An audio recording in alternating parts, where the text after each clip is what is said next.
In the name of Allah today our topic is divide. तो आज आपको मैं डिवाइड सिखाऊंगा। देखो डिवाइड कैसे करना है। अगर हमारे पास यहाँ पर एक डिजिट है, यहाँ पर हमारे पास एक डिजिट है तो यहाँ हमें भी यहाँ पर भी एक डिजिट लेना है। यहाँ पर दो डिजिट है तो यहाँ पर भी दो डिजिट लेने हैं। 9 की टेबल में देखना है हमें 4। 9 की टेबल में है 4, 9 की टेबल में 4 नहीं है। 9 का टेबल मैंने पहले लिख के रखा ताकि समझाने में आसानी हो जाए। तो 9 की टेबल में 4 नहीं है तो डिवाइड का रूल क्या कहता है, या तो बराबर ले जाओ या तो कम। 9 क्या कौन है नज़दीक कम तो 0 है। क्या 0 से यहाँ पर हम 0 से करेंगे, मगर 0 का लेफ्ट साइड में वैल्यू नहीं होता है। तो इसका मतलब हमें दो नंबर्स आपस में मिलाने हैं, क्योंकि लेफ्ट साइड 0 का वैल्यू नहीं होता है। अब 9 की टेबल में देखना है 42। 9 की टेबल में है 42, 9 की टेबल में 42 नहीं है। अब 42 से नज़दीक कम कौन सा है, 36। तो यहाँ पर किससे हो जाएगा, 9 4 36।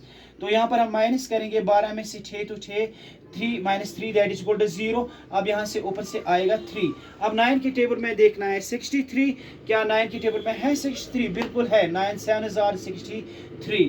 तो यह हो गया। तो अब ऊपर से लाएंगे 5। अब 9 की टेबल में देखना है हमें 5। 9 की टेबल में है 5 नहीं है, ये 5 नहीं होता है, यानी कि इस तरफ होता है। तो 9 की टेबल में 5 नहीं है। तो अब किससे करेंगे, नज़दीक कम कौन सा है, 0। तो यहाँ से हम 0 से करेंगे। यहाँ पर आधे गलत करते हैं, यहाँ पर वो डायरेक्ट 51 लाते हैं तो 0 से नहीं करते हैं। जब हम 0 से नहीं करेंगे तो हमारा क्वेश्चन गलत हुआ, क्योंकि यह इस जगह पर यानी कि अगर 0 बीच में आ जाए तो उसका वैल्यू होता है, एक डिजिट के बाद 0 आ जाए तो उसका वैल्यू होता है। यहाँ पर हमें 0 से ज़रूरी करना है। इसी वजह से मैंने ये वीडियो बनाया, ताकि आपका जो ये कंसेप्ट है ये क्लियर हो जाए। तो यहाँ पर हम 0 से करेंगे तो 5 उतरा, तो यहाँ से 1।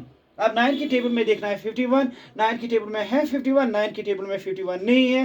तो अब क्या करेंगे, नज़दीक कम कौन सा है, नज़दीक कम है 45। 9 5 45। तो यहाँ से हम रिमाइंडर इसको माइनस करेंगे तो यहाँ पर हमारा 6 आ जाएगा। तो इससे हम मैथ में इसे क्वोशंट कहते हैं, तो इससे हम डिविडेंड कहते हैं, और इससे हम रिमाइंडर कहते हैं, और ये बचा हमारा डिवाइजर।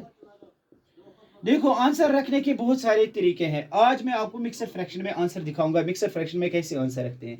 ये जो रिमाइंडर है ये हमारा इस जगह आ जाएगा, और जो ये क्वोशंट है ये हमारा इस जगह आ जाएगा, और जो डिवाइजर है वो इस जगह आ जाएगा। ये हमारा इस क्वेश्चन का आंसर हुआ।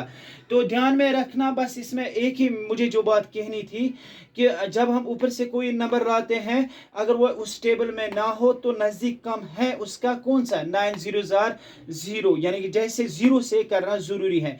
तो पॉइंट में भी रख सकते हैं। तो ये मैंने वीडियो इसलिए बनाया ताकि आपका जो डिवाइड का कॉन्सेप्ट है वो पूरी तरह अच्छी तरह समझ में आ जाए।